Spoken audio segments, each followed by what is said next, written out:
Hello guys, welcome back to my channel. তোমরা সবাই কেমন আছো? আশা করছি সবাই ভালো আছো, আর আমিও খুব ভালো আছি। তো অনেক দিন পরে ব্লগ করতে চলে আসলাম, তোমরা দেখতেই পাচ্ছ এতদিন ব্লগ দিতে পারিনি। তো সামনেই আমার দেওরের বিয়ে, সামনের রবিবারে।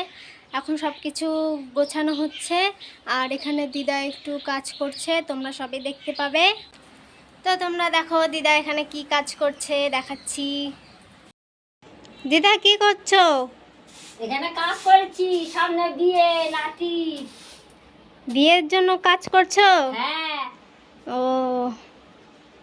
সাজবা না? কে করবে? একটু সাজুগুজু করবা না বিয়েতে? হ্যাঁ করব। নাচ করবা না? হ্যাঁ, ঠোঁট পালিশ দিব, নখ পালিশ দিব, আলতা দিব। দেখো দিদা কি বলে। তো আমরা যেই ঘরে থাকি সেই ঘরটা তো তোমাদের দেখানোই হয়নি, আজকে তোমাদের দেখাবো আমরা কোন ঘরে থাকি, দেখতে থাকো।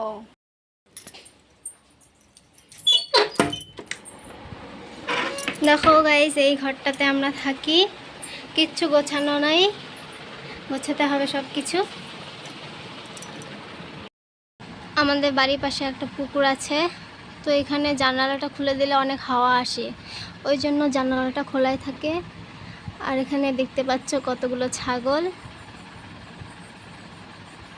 গাইজ, ব্লগটা আমি কন্টিনিউ করতে পারছি না, তো এতটুকুই আজকের জন্য। আর আমার ভিডিও যদি তোমাদের ভালো লাগে তো like, comment, share and subscribe করে দেবে। Bye bye.